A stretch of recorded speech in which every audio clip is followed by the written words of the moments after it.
இந்துக்களும் முஸ்லிம்களும் அண்ணன் தம்பிகளாக வாழ்வதாக கூறியுள்ள அதிமுக முன்னாள் அமைச்சர் செல்லூர் ராஜு திருப்பரங்குன்றம் சிக்கலில் திமுக பிளவை ஏற்படுத்த முயற்சிப்பதாக குற்றம் சாட்டியுள்ளார்.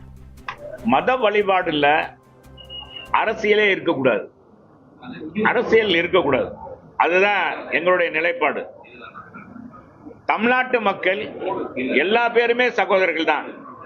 மாமன் மச்சின அண்ணன் தம்பியா தான் இஸ்லாமியரோட பழகுறோம்.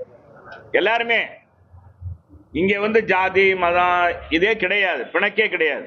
நான் என்ன சொல்றேன், நாங்க அண்ணன் தம்பியா மதுரையில பழகிட்டு இருக்கோம்ப்பா. எங்க ஜாதியே எங்களுக்கு கிடையாது, மதம்லாம் கிடையாது.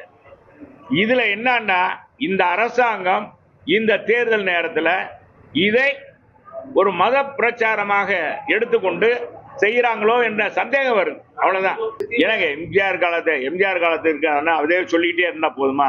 கட்சிக்கு எம்ஜிஆர் உருவாக்கின கட்சியை விட்டுட்டு ரெட்டலை இங்க இருக்கு. என்னங்க இவர எல்லாம் 9 தடவை சட்டமன்ற உறுப்பினர் இருக்காரு. அதை கொடுத்த யாரு? செங்கோட்டையனுக்காக தனியா ஓட்டு போட்டாங்க. ரெட்டலை சின்னத்தை பார்த்து மக்கள் ஓட்டு போட்டாங்க. புரட்சி தலைவர் அம்மா, அதுக்கடுத்து எடப்பாடியார். எம்ஜிஆர் கட்சி உருவாக்கின கட்சியில் இருப்பா அப்படி சொல்றவன் தானே ரோசமானவன். அவன் தான் மனுஷன். அவன் தான் உண்மையான அதிமுக ரத்தம் அவன் தலை அவன்கிட்ட ஓடுதுன்னு அர்த்தம்.